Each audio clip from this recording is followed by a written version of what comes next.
Qu'est-ce qui, selon toi, fait que certaines personnes vont complètement dédier leur vie à aider les autres? Alors, il y a les personnes qui sont, eux, leur propre conviction, c'est de gagner un maximum d'argent pour profiter un maximum de leur existence. Et d'autres, c'est se dire, moi, ok, je suis ok pour gagner de l'argent, mais moi, ça m'embête de le dépenser si je vois l'autre en face qui... Et on l'a tous fait, hein, passer devant un- une personne qui mendie et faire presque mine de ne pas l'avoir, tu vois. Je pense que c'est la nature profonde de l'humanité qui réclame de l'entraide. Par rapport au fait qu'on se plaigne de tout, qu'on oublie complètement qu'un train qui a 3 minutes de retard, ça n'a rien de dramatique par rapport à ces conditions de vie de milliards de personnes dans le monde. Et donc là, tu décides de créer la fabrique à Youps. Décide de produire des tiny house pour les gens de la rue. Donc d'où la fabrique à Youps. Après, l'objectif, c'est de faire en sorte que les personnes retrouvent du boulot, deviennent autonomes. Je me laisse guider par l'appel du cœur et pas de la raison.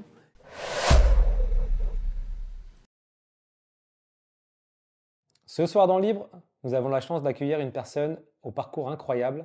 Franck Renaudin, il a passé plus de 30 ans à accompagner les autres et il a accompagné au total plus de 800 000 personnes à travers le monde. Il a commencé dans des villages isolés en Haïti, puis dans des bidonvilles de Manille aux Philippines et aujourd'hui encore, il accompagne des personnes sans abri à Rouen. Généralement, le schéma classique, on crée une association, on essaie d'aider les autres à travers des dons. Et là où Franck vraiment a pensé un modèle complètement bluffant, c'est qu'il associe entrepreneuriat et associatif, et il veut que les gens soient autonomes. Et la question que j'aimerais qu'on se pose tous ensemble ce soir, c'est qu'est-ce qui fait que certaines personnes dédient complètement leur vie aux autres? Et avant d'accueillir Franck, on va d'abord en parler avec mes deux Vox, Thierry et Hakim. Ça va? Toujours un plaisir d'être là. Toujours. Très heureux. Enfin, vous êtes bien habillés aujourd'hui. Qu'est-ce qui se trame? On est raccord, on est raccord. C'est pas la première du printemps, là? Ouais, Je l'ai senti et j'ai voulu me mettre au même standard qu'Hakim. c'est difficile d'égaler, hein. C'est comme le Big Mac, Hakim. Surtout comme le Big Mac. Bon, Thierry, petite question pour toi. Toi, Thierry, tu es coach, donc c'est ton activité principale. Tu as peut-être accompagné plus de 1000 personnes durant toute ta carrière. Qu'est-ce qui, selon toi, avec les différents échanges que tu as eus, fait qu'une personne va dédier sa vie aux autres et en fait va complètement s'impliquer dans la vie des autres, contrairement à d'autres qui vont se dire non, ma priorité c'est moi, et parce qu'on est vraiment dans cette société-là où tout est centré un peu sur nous, la productivité. On le voit, nous, on n'est pas loin de Paris. Le nombre d'SDF a complètement, je crois qu'il a fait x3 ou x4, quelque chose comme ça. Et en fait, tu vois des passants qui passent, mais qui ne regardent même pas en fait la personne qui est par terre en train de manger. Qu'est-ce qui, selon toi, fait que certaines personnes vont complètement dédier leur vie à aider les autres? Alors, Moi, je vois deux chemins de vie par rapport à ça. Le premier, c'est que cette personne qui va dédier toute son existence à aider, à être altruiste et aider celui qu'on a le plus besoin, c'est souvent un rapport avec sa propre enfance. C'est-à-dire que, et c'est marrant parce qu'hier j'écoutais une interview d'Anthony Robbins, un grand coach américain, et qui parlait d'un moment très précis dans sa vie quand il était enfant. Et l'histoire, elle est très simple, c'est qu'en fait, son père et sa mère n'avaient pas ils n'avaient pas d'argent, même pour se nourrir. Et aux États-Unis, à l'époque de Thanksgiving, en fait, il y a des associations qui ont frappé à sa porte. Et son père a refusé l'aide de nourriture par fierté, en fait. Et ça, il expliquait que ça l'a complètement marqué. Et ça a déterminé ce qu'il est aujourd'hui, en fait. Donc, en fait, la première option, c'est déjà, je pense, une forme je dirais, de souffrance à l'enfance qui fait que notre vie n'est plus forcément la même. Et en fait, les drivers qui mènent notre existence vont être reliés complètement à ce traumatisme. La deuxième chose, c'est qu'après, il peut y avoir une dimension, je dirais, spirituelle ou même religieuse. D'ailleurs, on le voit dans tous les corpus religieux, que ce soit chrétiens, musulmans ou d'autres religions. Ils dédient complètement dans l'hindouisme notamment. C'est relié quand même à quelque chose qui les dépasse, et ces personnes-là, en fait, elles ne se posent même plus la question à l'idée d'aider les autres parce qu'ils en ont fait un chemin de vie Et ce driver-là les nourrit. Et dans cette deuxième catégorie de personnes, à mon sens, c'est leur spiritualité qui nourrit leurs actions, en fait. Donc moi, je le vois comme ça, personnellement. Et avant qu'on laisse la parole à Hakim, qu'est-ce qui, selon toi, fait que certaines personnes vont être complètement indifférentes à l'opposé du coup, de l'aidant qui, durant son enfance, a peut-être eu un vécu qui le pousse à faire ça? Qu'est-ce qui pousse à l'inverse la personne à être complètement indifférente, comme on le voit dans Paris? Et il n'y a aucun jugement, hein, je pense qu'il y a un effet de société, mais j'aimerais bien t'entendre là-dessus. En fait, on a chacun une boussole morale qui fait que celle-ci, elle se dirige vers tel ou tel, vers le nord ou vers le sud ou peu importe. Et en fait, le truc, c'est que cette personne qui passe, notamment à Paris, on le voit tous les jours, tous, hein, entre nous, on le voit toujours, c'est que cette personne, de toute façon, en fait, il n'y a pas une réponse. Je ne peux pas te donner une réponse parce que ce serait trop facile. Parce qu'en fait, la vérité, elle n'est pas blanche ou noire, elle est souvent dans des zones où la couleur, on ne la voit pas trop, en fait. C'est-à-dire que, et moi, je me mets dedans aussi, c'est-à-dire que moi, quand je me balade à Paris, moi, je suis le premier à passer devant ces personnes-là, parce que de toute façon, on est tellement malheureusement habitué à voir ça. Alors, cette attitude, elle est due à quoi? C'est-à-dire que à l'habitude, tout simplement. C'est-à-dire qu'on nous a habitués à cette habitude. Et la deuxième chose, c'est que dans une société où les gens sont en souffrance, ont des besoins primaires de s'alimenter, de se, je dirais, monter la pyramide de Maslow, en fait, chacun fait ce qu'il peut. Et je pense que pour les personnes qui vont s'arrêter et aller discuter avec ces personnes qui vivent dans la rue, moi j'en vois pas beaucoup, mais j'en vois quand même. Ce sont des personnes qui sont justement, eux, ils sont poussés par cette lucidité qu'il faut aider l'autre. Et en fait, on est toujours porté par nos propres convictions. Alors, il y a les personnes qui sont, eux, leur propre conviction, c'est de gagner un maximum d'argent pour profiter un maximum de leur existence. Et d'autres, c'est se dire, moi, ok, je suis ok pour gagner de l'argent, mais moi, ça m'embête de le dépenser si je vois l'autre en face qui. Donc, en fait, il n'y a pas. En fait, chaque personne, en fonction de son histoire, elle va réagir différemment en fonction de la pauvreté. Et dernière chose, c'est que moi, personnellement, je viens d'une famille que j'ai beaucoup souffert de la pauvreté de mes parents. Ils viennent d'Algérie. Mon père a été ouvrier, ma mère n'a jamais travaillé. Et on a toujours baigné dans cette pauvreté. Et juste pour finir, en fait, la pauvreté, le problème, c'est que elle est différenciante dès la naissance. C'est-à-dire qu'on sait quand tu es pauvre. Par ton attitude, ta façon de penser, ta façon de t'habiller, ta façon de demander, on sait tout de suite que tu es pauvre, en fait. Et ça, personnellement, moi, ça m'a beaucoup fait souffrir. Et moi, je pense que je suis assez généreux, même financièrement, quand je peux aider des personnes autour de moi, parce que je sais ce que c'est, cette souffrance-là. Et cette souffrance, elle est très discriminante. Et en fait, voilà, donc en fait, juste pour finir, ça va dépendre de chaque personne en fonction de son histoire et de ce qu'il a vécu très tôt. Parce que l'enfance, en fait, tout ce que tu vis dans ton enfance, ça reste imprimé à vie. Moi, j'y crois pas quand on dit oui, il suffit de faire des thérapies, tout ça. Oui, moi, des thérapies, j'en ai fait beaucoup, mais on reste quand même choqué de ce qu'on a vu et ce qu'on a vu et ce qu'on a vécu. On l'aura toute notre vie, même si cette souffrance-là, on la voit plus pareil après avoir guéri celle-ci, quoi. Ouais, c'est intéressant ce que tu dis. Après, c'est vrai que là, dans ma question, je parlais d'aider les autres. Et le réflexe, c'est parce on a pris l'exemple des personnes qui sont à la rue. Mais il y a un milliard de manières, un milliard de choses différentes pour aider les gens. Et pour certaines personnes, ça, j'ai déjà discuté avec des gens qui me disent moi, la race humaine, elle m'énerve, elle me dégoûte. Je préfère aider les animaux. Et donc, du coup, je vais consacrer toute ma vie à aider les animaux. Je préfère qu'un animal soit bien et.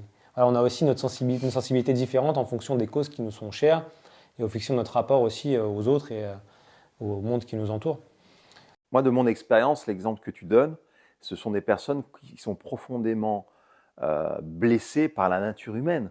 Donc, en fait, en réaction, en fait, l'univers n'aime pas le vide, en fait, ces personnes-là, elles vont trouver, je dirais, une guérison qui va être à la grandeur de leur souffrance. Une personne qui a été blessée par la nature humaine, trompée et vraiment déçue par la nature humaine, elle va soit s'isoler et se consacrer, notamment Brigitte Bardot, c'est un bon exemple, elle a complètement coupé son contrat social avec l'humanité pour se consacrer aux animaux.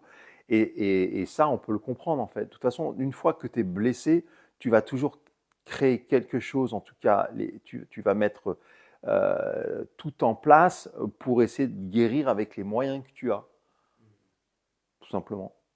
Ouais, c'est intéressant avec l'exemple de Brigitte Bardot. Hakim, qu'est-ce qui te fait rire? Excusez-moi. Non, vous m'avez vu avec Brigitte Bardot là. Non, Ouais. mais moi je suis d'accord avec tout ce que dit Thierry. De toute façon, sinon je serais pas là. Mais Hakim, toi, attends, avant que non, tu, mais on avant que parlait tu de rebondisses- nature profonde. On parlait de nature profonde justement euh, de l'homme. Et je pense que ce qui pousse les gens à l'entraide, c'est effectivement, je pense, au-delà de la religion, euh, au-delà du côté spirituel et encore au-delà, peut-être que tout ça finalement est intimement lié. Je pense que c'est la nature profonde de l'humain, de l'humanité, qui réclame ça en fait, qui réclame de l'entraide. Euh, et effectivement, après avoir été corrompu, euh, peu importe la manière de cette corruption, Blessé, peut-être tu veux dire, quand tu qu'effectivement, parles de voilà, ça corrompu? peut être corrompu, ça peut être voilà, blessé, ça peut être aussi tout simplement manipulé. Tu vois, tu parlais tout à l'heure finalement d'une société qui aujourd'hui met l'accent sur l'individu, Mhm. l'individualisme. Et je pense qu'effectivement, c'est peut-être une société aujourd'hui, là en 2026, qui accentue en tout cas ce trait de personnalité, parce que, qui est aussi un trait de la nature humaine, mais peut-être que finalement il est érigé en modèle à suivre et dominant, plus que finalement ne l'est celui de l'entraide. Euh, et peut-être que c'est ça aussi qui finalement crée des déséquilibres. Mais je pense sincèrement que l'être humain n'arrêtera jamais d'aider son prochain. De toute manière, il y a toujours des gens pour aider, il y aura toujours. Mais c'est comme ça, on vit dans un monde finalement d'antagonisme. Et les uns vont tirer dans ce sens-là, pendant que les autres tireront dans le sens qui leur est cher et qui leur paraît plus important. Donc voilà, après, tu disais que c'est lié à l'enfance, etc. aussi. Et je pense, oui, sincèrement, je pense que quand on est jeune, après, c'est peut-être aussi une part d'éducation qui doit être faite. Euh, et on l'a tous fait, hein, passer devant une personne qui mendie et faire presque mine de ne pas l'avoir, tu vois. Mais parce qu'on se dit aussi, ce qui peut aussi décourager les gens, et c'est ça que je voulais dire ça tout à l'heure, ce qui peut aussi décourager les gens, c'est aussi le fait d'être impuissant. Tu sais, on parlait de ça. Finalement, on se dit que de toute manière, on a beau remuer ciel et terre, et on n'arrive pas à nos fins, on n'arrive pas finalement à créer quelque chose de valable et de solide pour ces gens-là. Et c'est ça aussi qui peut aussi, je pense, parfois aussi décourager certaines personnes, parce que parce qu'autant on peut essuyer certains échecs personnels, etc., et les remonter facilement. Mais quand on échoue pour quelqu'un, etc., c'est peut-être aussi plus. Ça coûte peut-être plus. Donc voilà. Mais après. Il y a plusieurs choses dans ce que tu as dit sur lesquelles je voulais rebondir. La première, c'était l'aspect culturel. Effectivement, dans certaines sociétés, l'entraide, c'est un peu plus ancré que dans d'autres. Mais en même temps, moi, je te connais quand même bien. Après, je ne connais pas personnellement tes frères et sœurs. Mais je sais que toi, tu as ce côté, on peut t'appeler à 3 heures du matin pour un service, tu vas rendre service. Peu importe si la personne finalement est très proche de toi ou pas, si quelqu'un vient toquer à ta porte, tu vas essayer de tout faire pour l'aider parce que c'est dans ta nature humaine. Alors, je mets pas mon costume de super-héros et je vole au secours de la veuve et de l'orphelin tous les soirs, hein. Mais c'est vrai que je pense qu'il y a quand même cette volonté de se dire que je suis capable de faire plein de choses. Si quelqu'un a besoin de mon aide, c'est volontiers, c'est avec grand plaisir. Parce que finalement, le jour, moi, où j'aurais besoin de l'aide de quelqu'un de plus capable, eh ben, j'aimerais bien tomber sur cette personne-là aussi, tu vois. Et donc, il y a aussi cette notion de pourquoi tu le fais. Est-ce que tu le fais parce que tu attends un retour? Est-ce que tu le fais parce que l'acte en lui-même d'aider, toi, te procure un plaisir immense et que finalement, il suffit à te nourrir et ben, tu veux continuer sur ce chemin-là? Ou est-ce que tu le fais tout simplement parce que ta morale, quelle qu'elle soit, te l'impose et l'exige et que tu te sens finalement plus dans une mission entre guillemets spirituelle? Il y a plusieurs choses en réalité, il y a plusieurs raisons, je pense, qui nous poussent à aider ou pas l'autre. Mais moi, j'aime cette idée en tout cas que c'est dans notre nature et que c'est peut-être plus une société qui nous dénature ces derniers temps, peut-être plus qu'avant, qui nous empêche finalement de créer un monde beaucoup plus solidaire. Après, juste pour revenir sur la France et les autres pays. Alors la France, c'est vrai qu'ils ont peut-être moins la culture d'aider les pauvres, un démunis dans la rue. Enfin, on parle des SDF, mais il y a plein de manières d'aider, hein. Mais si on reprend l'exemple du SDF, ils vont peut-être avoir moins le réflexe d'aider un SDF. Par contre, c'est un des pays où il y a le plus d'associations, je crois, c'est en Europe. Oui, Ah, c'est pour ça. Ouais. Donc c'est d'autres manières d'aider, c'est d'autres Je mœurs. parlais tout à l'heure de l'État-providence, mais en réalité, il y a aussi, tu vois, les restos du cœur, le secours populaire, euh, dont il me semble dont tu as fait partie. Non, j'ai été bénévole au secours catholique. Voilà. Mais bon, il y a plein d'assauts. Ça parce que bon, il dit qu'il aide personne, qu'il aide pas trop les gens, mais il aide quand même les gens. Non, mais ce que je veux dire, c'est que la limite. Faut quand même rendre à César, voilà. César, il va venir après, vous allez voir. Non, mais il n'y a pas de petits gestes. En réalité, je pense que le véritable problème de notre société, c'est que justement, on se regarde un peu trop les uns les autres et que personne ne veut bouger de peur de faire moins bien ou pas assez bien. Oui, il y a cette comparaison. Tu vois, il y a cette comparaison-là qui est toujours présente et qui finalement gâche un peu toutes les avancées qui pourraient être faites, tu vois. Et évidemment, il y en a certains et certaines qui eux vraiment œuvrent au quotidien pour les autres. Et ceux-là, on ne peut que leur tirer notre chapeau. Mais encore une fois, c'est une question aussi, c'est quelle est la place que leur fait la société à ces gens-là, tu vois. Ça aussi, c'est intéressant. Parce que je pense aussi, tu vois, on parlait des Restos du Cœur, Coluche, qui a créé les Restos du Cœur, c'était quelqu'un. Tu vois, en France, à l'époque, c'était quelqu'un. C'était une personnalité. Je n'ai pas le classement des personnalités préférées des Français de l'époque, mais je pense qu'il était pas mal placé. Et si tu prends aujourd'hui le classement des personnalités préférées des Français, tu vois, tu es sur d'autres échelles de valeur, là, tu vois. Et peut-être que c'est ça qu'il faut aussi remettre en cause pour peut-être plus inciter finalement le geste naturel qui est, je pense, présent chez pratiquement tout le monde. Mais bon. Bah, non, c'est super intéressant. Merci pour vos partages. Bah, on va profiter de cette transition pour accueillir notre invité Franck. Franck, si tu veux bien nous rejoindre. Oh, oh, oh. Faut faire du bruit apparemment. Franck, bienvenue. Merci. Ah ouais, la voix, c'est un peu cassé. Aujourd'hui compliqué. Bon, t'as pu écouter en coulisses tout ce qui s'était dit. Un peu. Un petit peu. Je pouvais écouter. T'avais le droit d'écouter, c'était pas interdit. Je me retrouve dans ce que tu as dit dès le démarrage par rapport à l'éducation, l'enfance, le milieu dans lequel on a grandi. Et pour moi ça a été déterminant. Voilà, bien en phase avec ce que j'ai pu entendre. Bah, ça tombe bien que tu parles de cette partie-là de ta vie, parce que là, les gens ne te connaissent pas. L'idée, c'est qu'on puisse en savoir un peu plus sur toi et revenir un petit peu au grain, justement. C'est la partie de ta vie où tout a commencé, dans quel environnement tu as grandi, où est-ce que tu es né. Si tu peux nous en dire un petit peu plus par rapport à ça. Eh bien, moi j'ai grandi dans une famille nombreuse, vu que je suis le cinquième enfant de 6 enfants, avec des parents très, très, très engagés, en fait.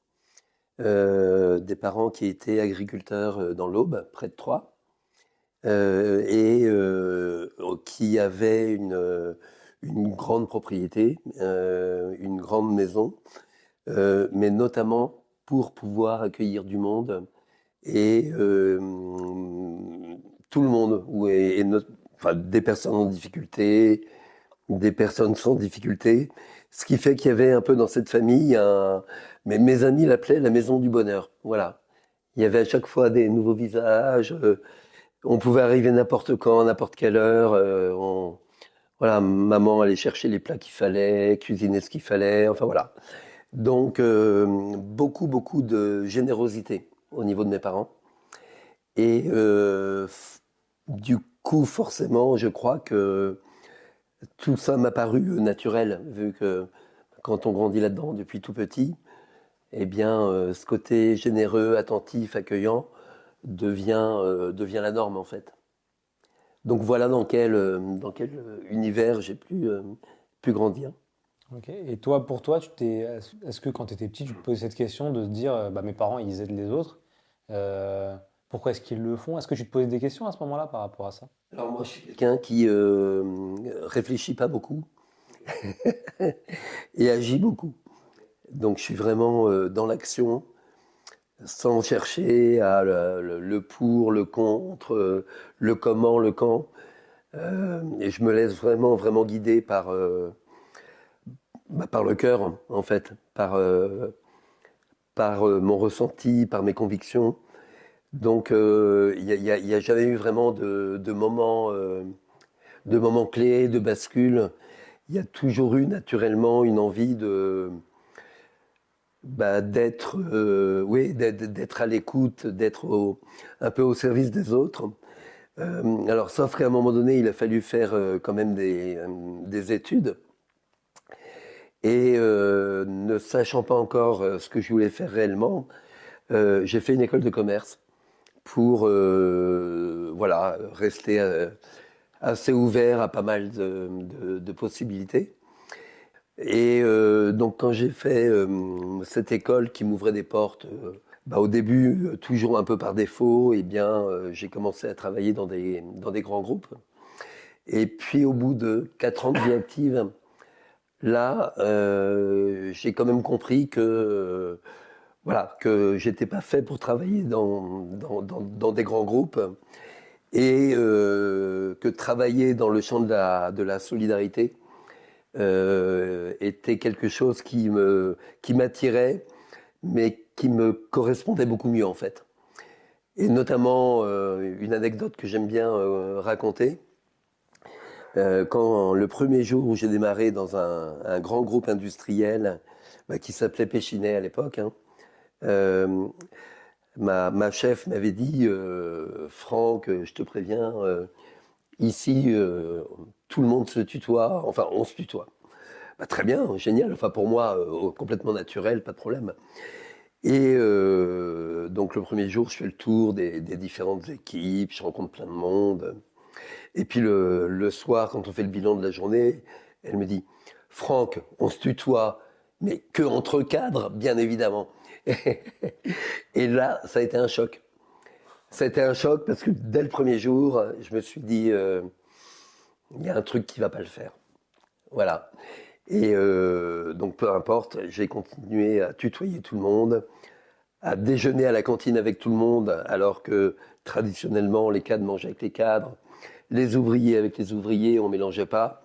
Mais cet univers m'a beaucoup marqué et m'a beaucoup déterminé finalement dans cette volonté de changer de voie et voilà, de travailler beaucoup plus dans le domaine de la solidarité. Est-ce que tes frères et sœurs, ils ont eu cette appétence que tu disais que vous avez baigné là-dedans, dans le cercle familial, donc dans le fait de s'entraider, d'aider les gens, vous accueillez des gens à la maison, etc. Est-ce que du coup, naturellement, tes frères et sœurs ont aussi cette volonté d'aider? Est-ce qu'ils ont dirigé vers autre chose? Enfin, globalement, oui, pas chacun d'entre eux. Mais globalement, on peut dire que on est une fratrie bien engagé pour on va dire pour une majorité, ouais. Ouais, donc c'est comme ce que disait Hakim avant que tu nous rejoignes, c'est finalement l'éducation a joué un rôle prédominant dans vos deux parcours. Il y a l'exemple aussi. Alors, l'éducation par l'exemple. On parlait de modèle tout à l'heure. Finalement, les parents, c'est très souvent nos premiers modèles aussi. Et en réalité, c'est ça aussi, je pense, qui fait que tu vas retrouver cette appétence pour l'entraide au sein de la fratrie. Je pense, si les parents, en tout cas, étaient comme ça. Elle devient naturelle. Ouais, elle devient naturelle, exactement. Il n'y a pas d'autre schéma quelque part. Ouais. Et Franck, du coup, quand on revient donc, du coup, à la partie entreprise, tu fais 4 ans. À ce moment-là, donc c'est la brûlure, c'est le moment où tu changes radicalement de voie. D'un point de vue personnel, tu t'es marié, tu avais des enfants à ce moment-là? À ce moment-là, je suis marié avec mon ex-femme et on attend le premier enfant. Voilà. On attend le premier enfant et du coup, on décide tous les deux de quitter nos boulots respectifs. On était près de Colmar pour rejoindre une petite ONG à Paris, à Puteaux. Et on a quitté cette petite ONG au bout de moins d'un an. Et on a trouvé notre bonheur en intégrant une autre ONG qui travaillait dans une quinzaine de pays en développement. Et nous, on est du coup partis pour cette ONG en Haïti, en 91. Un peu la fleur au fusil. Hein, en Haïti, on venait d'avoir l'élection du père Aristide, qui était fraîchement élu, alors ça promettait tout un renouveau démocratique qui a tourné court, puisque 3 mois après notre arrivée, il y a un coup d'État contre lui.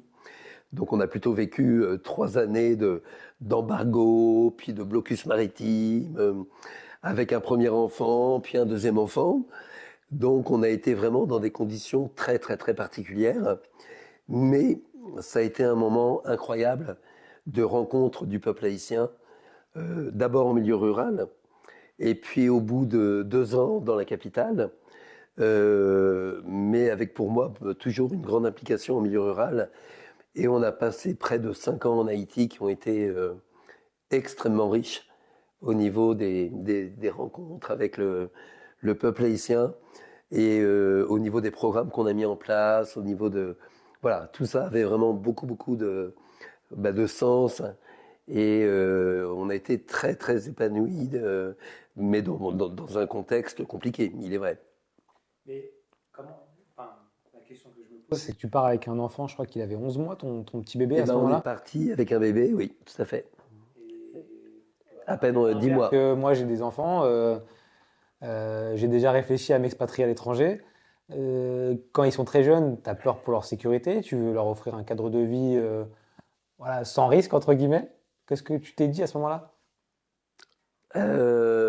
Encore une fois, moi, je suis guidé, voilà. Je me laisse guider par l'appel du cœur et pas de la raison. Parce qu'objectivement, si on avait commencé à faire le pour et le contre l'aurait emporté. Partir en Haïti, pays extrêmement pauvre, en milieu rural, très loin, loin de la capitale, avec un bébé de 10 mois, il n'y avait rien de très rationnel. Avec une pression de mes ex-beaux-parents pour ne pas partir. Donc du coup, voilà, si j'avais commencé à faire le pour et le contre l'aurait emporté. Donc j'ai eu la chance d'avoir mon ex-femme qui était vraiment partante, elle aussi, dans la confiance par rapport à mes intuitions, mes envies, voilà. Et qui a toujours été du coup d'un grand soutien par rapport à ces décisions parfois peu rationnelles. Ok, mais c'est vrai que c'est courageux. Hein. Et ils allaient à l'école, tes enfants? Comment ça se passe? Alors l'aîné là-bas a fini par aller en maternelle, donc en langue créole, et le deuxième était trop petit Lui, il était gardé à la maison à ce moment-là. C'est quoi le souvenir le plus marquant qui t'a vraiment frappé en Haïti? Est-ce que tu aurais un truc, une histoire à nous partager? Bah, pour le côté sécuritaire compliqué, c'est quand notre aîné faisait des pointes à 39 ou 42 fièvre et que là, il n'y a pas un médecin à la ronde. Donc, dans le meilleur des cas, tu es à 3 heures de route de Port-au-Prince, si tout va bien. Donc, ouais, on a eu des moments un peu chauds. Un autre souvenir que je garde de façon très forte, c'est que quand on était basé à Port-au-Prince, j'étais en charge de nos programmes qui étaient dans une chaîne de montagne et on avait 5 heures de marche minimum entre le dernier véhicule et le haut de la chaîne de montagne où on avait nos programmes. Et donc il fallait monter cette montagne avec une chaleur très forte, hein. Donc pour nous toujours un peu chaud quand même, un peu compliqué. Et il y avait ces femmes qui montaient, nous on avait des porteurs, et il y avait ces femmes qui montaient avec des paniers de vivres sur la tête, qui m'essuaient, enfin comme nous, et qui n'en pouvaient plus. Et j'ai le souvenir de cette femme qui arrive en haut de la partie la plus raide et qui dit « Merci mon Dieu, sac pli raide, bon Dieu met-elle derrière », ce qui veut dire « Merci mon Dieu, la partie la plus difficile, tu l'as mise derrière moi ». Et ça reflète bien l'esprit de cette population extrêmement pauvre qui va toujours trouver le moyen, finalement, de rendre grâce, de remercier, de dire, bah, finalement, voilà, c'était compliqué, mais c'est derrière moi. Et je trouve que c'est une leçon de vie par rapport à nous qui est très forte, par rapport au fait qu'on se plaigne de tout, qu'on oublie complètement qu'un train qui a 3 minutes de retard, ça n'a rien de dramatique par rapport à ces conditions de vie de milliards de personnes dans le monde. Donc voilà, c'est un souvenir que j'ai toujours gardé en tête. Oui. On va parler après de toutes tes autres aventures, parce que ta vie, c'est une histoire, voilà, c'est Indiana Jones, version réaliste. Et donc après, tu pars au bout de 5 ans. Là, tu rentres en France ou... Non, départ pour les Philippines, puisque entre-temps, il y a un programme de microcrédit dans les bidonvilles de Manille qui me tentait beaucoup, moi, quand j'avais postulé pour cette ONG. Et donc, après Haïti, on enchaîne sur les Philippines, après avoir pris le temps de donner naissance à notre 3e enfant en France, entre-temps. Et puis, on est très vite reparti aux Philippines. C'était toujours avec ta première femme à ce moment-là? Oui, tout à fait. D'accord. Et donc, que ça se passe comment aux Philippines? C'est quoi, grosso modo, parce que là, tu parles de microcrédit? Alors là, c'est vraiment le travail dans les bidonvilles de Manille. Vous imaginez un petit peu, enfin bon, avec des gens extrêmement pauvres d'un point de vue matériel, mais aussi une capacité à être heureux, à sourire, à rire de tout, à n'en vouloir à personne. Incroyable, incroyable. Et du coup, il y a un programme de microcrédit, donc des prêts d'argent à des mères de famille pour qu'elles développent une petite activité informelle, hein. On est dans les bidonvilles, donc on parle d'épicerie de quartier, d'achat-vente de fruits et légumes, de couturières, de petit artisanat, enfin voilà. Et on leur octroie des tout petits crédits de 30, 50, 80 euros pour les aider à développer leur activité ou à la créer. Et tu as décidé de vivre là-bas en plus, donc tu vivais dans les bidonvilles? Non, on vivait dans un quartier de classe moyenne. Par contre, moi j'aimais aller dormir régulièrement dans les bidonvilles. Alors je ne l'ai pas trop fait pendant la période où on était en famille avec les enfants. Je l'ai beaucoup fait les années suivantes, quand on est rentré en France et que je continuais à appuyer le programme, où là, je préférais souvent aller dormir dans les bidonvilles qu'à l'hôtel pour garder le lien avec les familles, savoir pour qui on travaille. Voilà. Et du coup, j'ai passé pas mal de temps à rester au contact des familles en vivant chez elles aussi. Ouais. Et donc, à quel moment tu stoppes cette activité-là pour... Alors là, on a fait 3 années, donc de 96 à 98. Et je me rends compte à quel point cette activité me plaît énormément. Et du coup, je propose à mon employeur de l'époque de les quitter pour créer une ONG Entrepreneurs du Monde, d'abord en Asie, puis en Afrique de l'Ouest et en Haïti. Et puis, on s'est après posé la question de l'accès à l'énergie. On était avec des mères de famille qui cuisinaient au bois et au charbon, qui inhalaient beaucoup de fumée nocive, avec le problème environnemental que ça derrière, évidemment. Et donc, du coup, on a développé aussi des programmes d'accès à l'énergie pour les mêmes familles, pour leur donner accès à des réchauds, à des foyers améliorés, des réchauds à gaz, des lampes solaires pour l'éclairage. Voilà, pour vraiment améliorer leur confort de vie. Et voilà, et puis après, on a fait quelques programmes aussi d'appui à la petite entreprise. Donc, du coup, j'ai animé l'équipe d'entrepreneurs du monde pendant 20 ans avec ces différents métiers.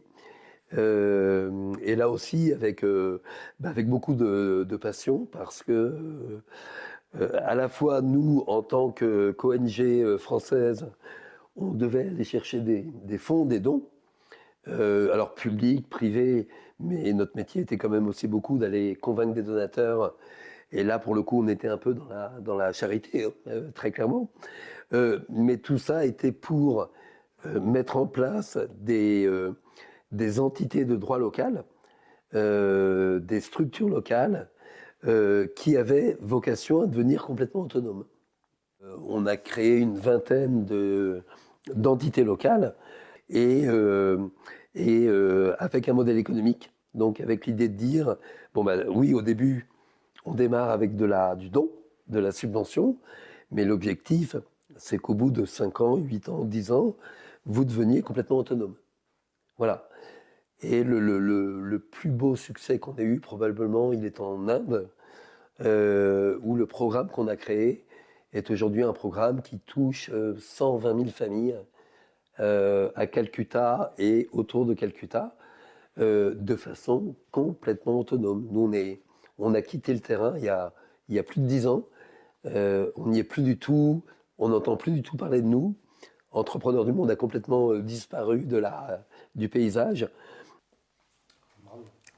Félicitations. J'avais entendu parler justement des microcrédits en Inde.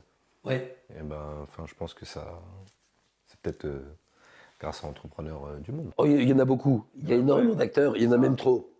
Un microcrédit, je ne pensais pas à ça du tout. Hein. C'est super, c'est une très bonne idée. Et le fait d'avoir pensé à donner de l'autonomie à des personnes qui sont dans le besoin, c'est quelque chose qu'on ne retrouve pas souvent dans les associations. Oui. Généralement, c'est on donne. En fait, ça ne s'arrête jamais parce que Oui, tout à fait. tant que la personne est. Et puis, on n'aide pas en fait la personne à prendre sa vie en main. C'est un petit peu comme un enfant finalement. Ouais. Je ne sais pas si la métaphore elle est bonne. Mais là, Entrepreneur du Monde, ça tourne toujours. Oui, tout à fait. C'est combien de personnes qui sont salariées ou je ne sais pas si c'est des bénévoles, comment ça fonctionne? J'ai peur de dire une cinquantaine de personnes, ouais. Donc tu décides de t'arrêter, de sortir d'Entrepreneur du Monde en 2016. Tout à fait.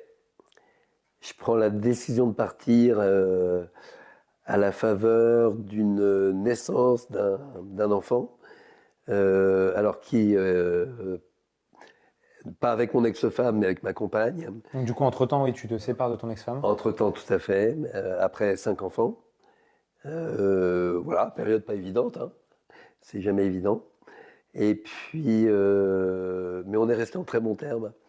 Et voilà, on n'a jamais pris nos enfants en otage par rapport à cette séparation. Donc ça a été bien.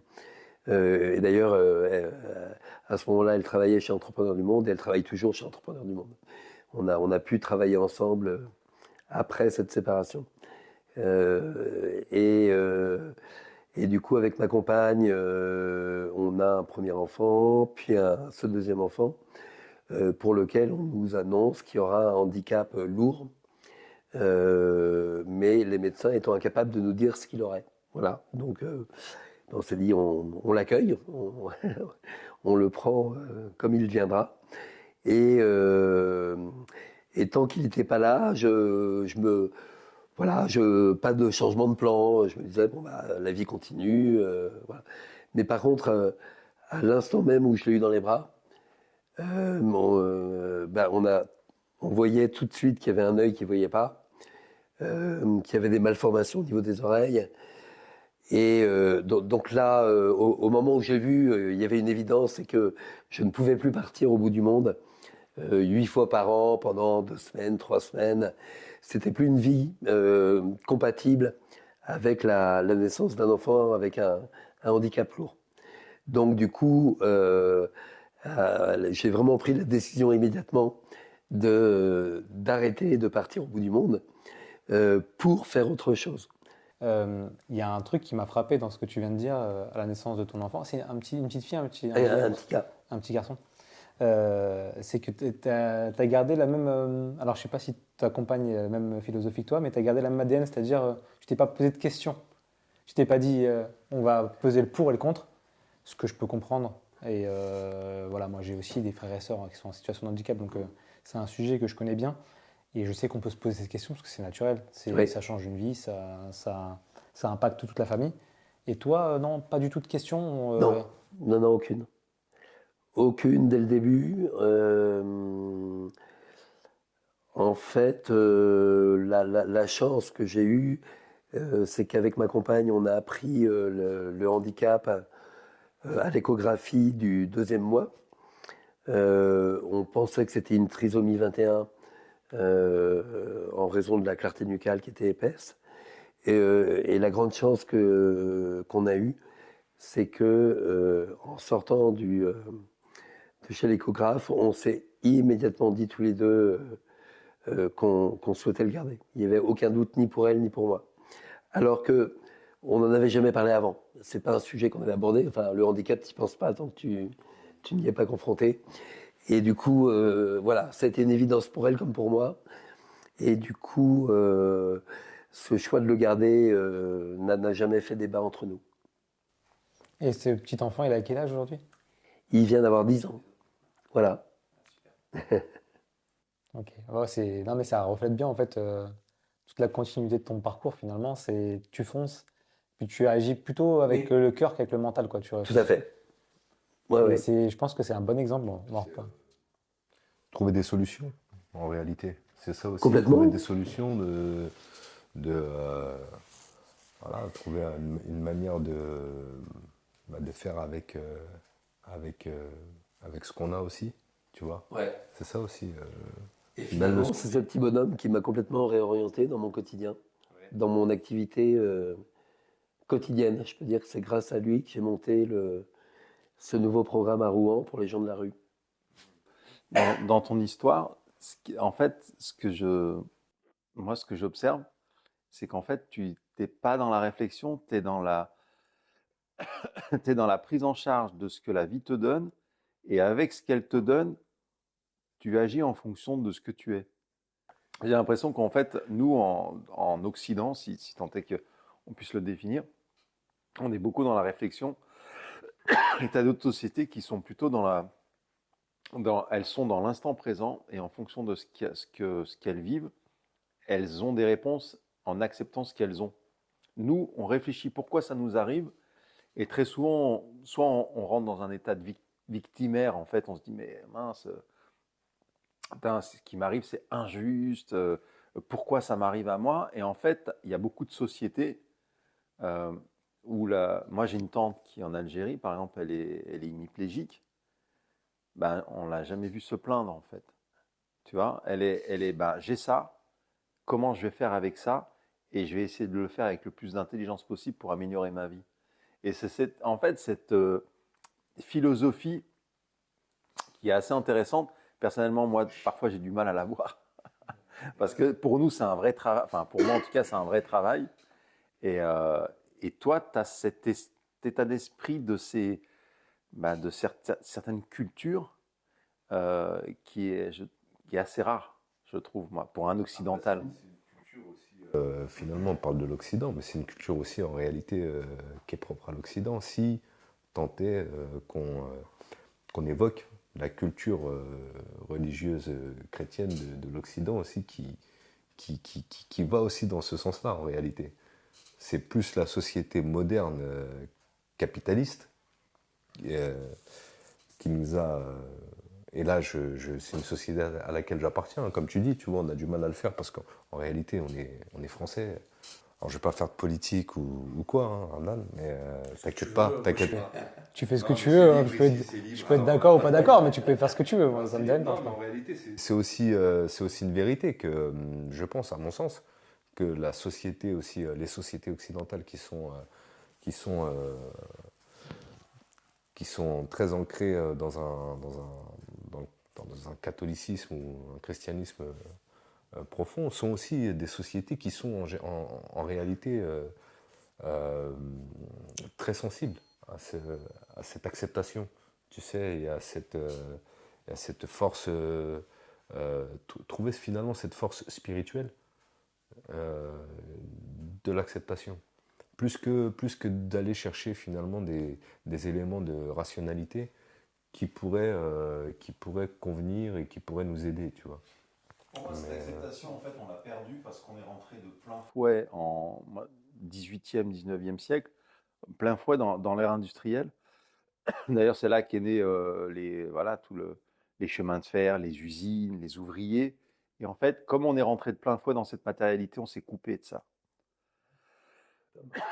Parce qu'on a basculé dans une forme de survie matérialiste et consumériste. À toi. Alors, on aimerait maintenant parler de la partie actuelle de ta vie, l'Arôme, ce que tu fais actuellement. Donc là, tu rentres à Rouen pour t'occuper de ton enfant, mais tu voulais continuer à œuvrer au service des autres. Et donc là, tu décides de créer la fabrique à Youps. Oui. Enfin, je décide de produire des tiny house pour les gens de la rue, après avoir lu un reportage qui parlait des tiny house aux États-Unis. Tu peux expliquer pour les téléspectateurs qu'est-ce qu'est une tiny house? Eh bien, des mini-maisons qui font 15 mètres carrés habitables, donc vraiment toutes petites, mobiles, en bois. Eh bien, à ce moment-là, je me dis, bah, tiens, je vais lancer une production de tiny house pour les gens de la rue dans la métropole de Rouen. Donc, d'où la fabrique à Youps, entreprise d'insertion qui a un modèle économique. Hein. Le modèle économique, c'est qu'il y a des gens dans la rue qu'on met dans ces tiny qui vont payer un loyer. Mais ne l'oublions pas, on est quand même dans un pays formidable où les gens avec peu ou pas de revenus peuvent avoir de l'allocation logement. Et du coup, au début, le loyer est pratiquement indolore, vu qu'il est pratiquement couvert par l'allocation logement. Après, l'objectif, c'est de faire en sorte que les personnes retrouvent du boulot, deviennent autonomes, et ne dépendent plus des allocations pour vivre, évidemment. Mais le point de départ fait que du coup, les loyers sont largement payés, quasiment en totalité, par les habitants. Et donc, tout le modèle économique de l'entreprise repose là-dessus, en fait. Et en parallèle, je crée un lieu d'accueil, associatif cette fois, qui est un lieu d'accueil dans lequel peut venir toute la grande précarité de la métropole de Rouen. Des gens à la rue, des gens sans papier, des personnes qui n'ont pas d'emploi, grande solitude, voilà. Donc on a à la fois le lieu d'accueil avec cette grande précarité et la production des mini-maisons au même endroit, dans le même local, Voilà, et l'ensemble est un écosystème que j'ai baptisé un toit vers l'emploi. L'idée du toit mobile, la petite maison mobile, qui permet de loger des gens qui étaient à la rue et éventuellement de les rapprocher d'un emploi grâce à la mobilité. Donc là, tu as pensé, ce qui est intéressant, c'est que tu as pensé à un business, parce que là, je parle de business parce qu'il y a un business model. Ouais. C'est-à-dire que pense toujours à l'autonomie, on ne veut pas que ça soit repose sur du bénévolat ou des dons. Voilà. On veut que les gens soient autonomes et qu'ils puissent, voilà. Bon, même s'il y a la location en logement, l'idée c'est qu'à terme, ces personnes n'en dépendent plus. Et pour les personnes qui connaissent pas trop le milieu des SDF et de la difficulté qu'ont les SDF à retourner dans le système classique, la première difficulté c'est le logement, parce qu'on peut recevoir du courrier, on peut y prendre une douche, et après c'est beaucoup plus, on peut se reposer. Et puis il y a pas mal de personnes qui vivent dans la rue qui arrivent à trouver des emplois, mais parce qu'ils n'arrivent pas à se doucher, ils n'arrivent pas, enfin pour plein de raisons qu'on a, ils n'arrient pas à garder leur emploi. Moi, j'ai juste une question. Donc, du coup, tu as refait ta maison du bonheur, finalement. Mais par contre, les tiny house, tu les. Enfin, où est-ce qu'elles se trouvent? Du coup, ils prennent leur tiny house Ah bah et après, ils les installent où ils le souhaitent. mairies, les maires nous. Ah non, non. Oui, après, il faut trouver des terrains. Et donc, on démarche les différentes villes de la métropole pour avoir des prêts de terrain dans la longue durée, pour pouvoir placer les mini-maisons. Et là, actuellement, on est dans une phase où on regarde d'autres territoires, d'autres métropoles, vu qu'on a quand même une réponse qui est quand même très, très pertinente pour les gens de la rue. On oublie qu'il y a une grande proportion des gens de la rue qui ne veulent pas entendre parler d'un appartement classique, en fait, qui ne veulent pas entendre parler de collectifs, de voisins, de digicodes, d'ascenseurs, qui ne supportent pas l'idée d'avoir du collectif. Et du coup, c'est un mode d'habitat qui est vraiment idéal pour des personnes, notamment avec un nom passé de rue, mais pas que. Pas que, parce que pour des jeunes qui ont un passé de rue relativement court, capter un appartement dans le privé, c'est aussi très compliqué. C'est souvent trop cher, souvent inaccessible d'abord, mais quand ils peuvent l'avoir, c'est souvent trop cher. Et du coup, le passage par une tiny permet vraiment de préparer les personnes avant qu'elles n'évoluent vers un appartement traditionnel. Et d'ailleurs, nous, on ne met pas de limite dans le temps. Les personnes en mini-maison choisissent elles-mêmes combien de temps elles restent dans la maison. Tout à fait. Tant qu'elles sont bien dans la mini-maison, qu'elles payent leur loyer, qu'elles acceptent d'être accompagnées par l'équipe sociale du lieu d'accueil, elles peuvent rester dans leur maison, il n'y a pas de problème. Et en fait, aujourd'hui, on voit que dans la métropole de Rouen, les personnes vont rester en moyenne 15 mois. Voilà. Avant d'évoluer vers un autre dispositif. Voilà. Et ce qui est important, c'est qu'on n'a quasiment pas de retour à la rue. Ah oui, On a logé pour le moment une quarantaine de personnes. Ça fait combien de temps Alors, 2020, les premières mini-maisons. Et on voit que depuis 2020, on a eu 3 retours à la rue pour plus de 40 personnes qui ont été logées en tiny house ou qui vivent encore actuellement dans une mini-maison. Voilà, ça fait bien moins de 10%. C'est quand même un outil qui est vraiment extrêmement intéressant. Je trouve que les scores que vous affichez, ils sont hyper impressionnants. Donc là, le challenge pour vous, c'est de trouver plus de mairies qui seraient d'accord pour vous allouer des terrains. D'accord. Le problème, il est là. La demande, malheureusement, elle est extrêmement forte, voire crescendo. Hein. Les chiffres le montrent. Hein. Il y a de plus en plus de gens à la rue. C'est vraiment incroyable dans notre pays, mais bon, c'est le cas. La production, on la maîtrise parfaitement. Voilà, donc maintenant, le vrai sujet pour nous, c'est les terrains. Et d'ailleurs, j'en profite pour dire que je viens de créer un nouveau label qui est les terrains du cœur, pour voilà, essayer via ce label, d'encourager des tas d'acteurs, entreprises, collectivités, particuliers ou autres, à avoir le réflexe de proposer des terrains pour ce type d'habitat, pour des gens de la rue, que ce soit à Rouen, à Lille, à Toulouse, peu importe, mais qu'il y ait une vraie dynamique qui se mette en place pour favoriser ce mode d'habitat.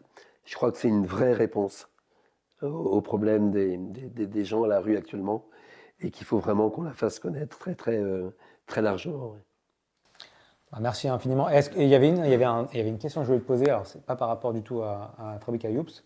Ton projet est juste incroyable et je trouve que d'avoir associé côté du coup entrepreneur et côté associatif, c'est juste génial parce qu'on n'est plus dans la dépendance aux dons. Donc bravo et dans l'assistanat finalement. Donc franchement un grand bravo pour ça. Il y a beaucoup de personnes dans la société qui se disent on galère déjà, pourquoi est-ce qu'on va aider les autres, etc. Toi, quel message tu pourrais leur transmettre à ces personnes-là qui se disent ça? Moi je trouve que aider l'autre rend heureux, fondamentalement. On est quand même dans une période hyper compliquée, avec énormément de clivages, du populisme, en veux-tu, en voilà.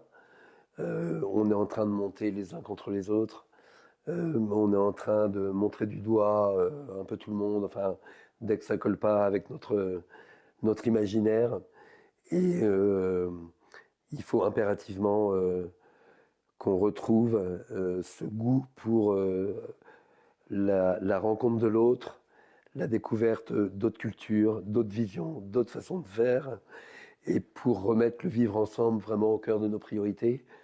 Et derrière tout ça, pour éviter les extrémismes.